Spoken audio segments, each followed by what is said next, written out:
आम्ही फार स्वाभिमानी महिला आहोत आणि तुम्हाला जर वाटत असेल यांनी किंमत काय लावली बघा, भाऊ बहिणीच्या नात्याला 1500 रुपयाची किंमत महिलाला लावली. बरोबर आहे काय?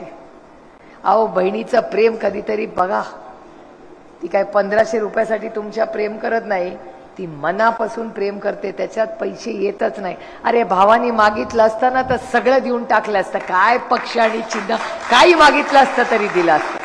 काय खाली हात आएंगे और खाली काय गठुडं घेऊन आली का गठुडं घेऊन जाणार आहे?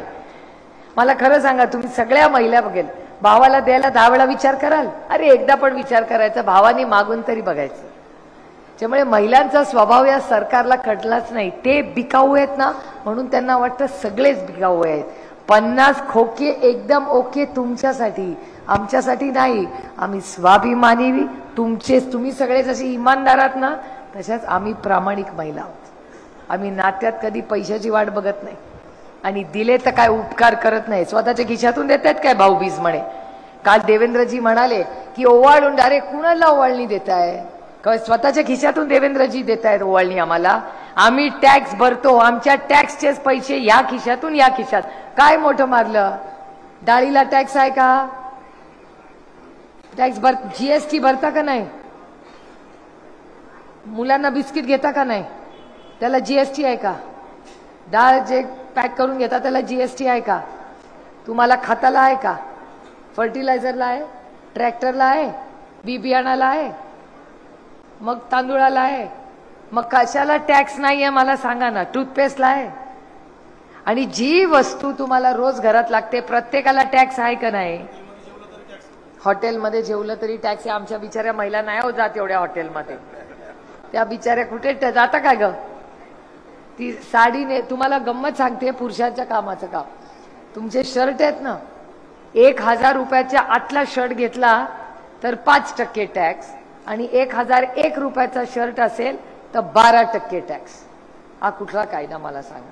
लग्नाचा बस्ता बांधायला जाता ना, तुमच्याकडे बस्ताच म्हणता ना, त्या बस्त्यामध्ये पण प्रत्येक गोष्टीला वेगळा वेगळा टॅक्स. अहो जीएसटी लावायचा काय होता? एक देश एक टॅक्स, म्हणजे सगळेच 5%ला. कशाला 18%? आता मी इथे, मला सकाळी एक गृहस्थ भेटायला आले होते, त्यांनी तर मला धडकीच भरवली. म्हणजे सरकार म्हणजे खरंच बाई, आता खरंच या सरकारला घालवायची फारच लवकर वेळ आलेली आहे. त्यांनी मला असं सांगितलं की अनिल जगताप आहेत का इथे व्यासपीठावर? कुठे गेले? हा, इथे अनिल जगताप बसले आहेत. अनिल जगतापांनी मला सांगितलं की धाराशिव जिल्ह्यातल्या शेतकऱ्याच्या विविध विकास मागण्या याची आग्रही भूमिका म्हणून ते धरणे आंदोलन करतायत. तर आपलं इन्शुरन्स आहे ना, इन्शुरन्समध्ये सगळ्यात पुढे आहे केंद्र सरकार भाषणामध्ये. आधीची जी स्कीम होती त्याच्यात तुम्हाला जर व्यवस्थितपणे, जी आपल्या काळातली सरकारमधली होती त्याला तुम्हाला 20,000 रुपये मिळायला पाहिजे. आता एक नवीन त्यांनी नियमपत्रक काढले बघा, हे पत्रक आहे ते. या पत्रकाप्रमाणे धाराशिव मधल्या ज्यांनी व्यवस्थितपणे इन्शुरन्स भरलाय त्यांना फक्त आपल्या काळात 20,000 रुपये मिळाले असतील, आता फक्त 1400 रुपये मिळणार आहेत. बरोबर आहे? माझं भाषण चुकत असेल तर मी थांबायला तयार आहे. आता जुन्यामध्ये 20,000, नवीनमध्ये 1400. कुठलं सरकार तुम्हाला पाहिजे? 20,000 देणारं पाहिजे का 1400?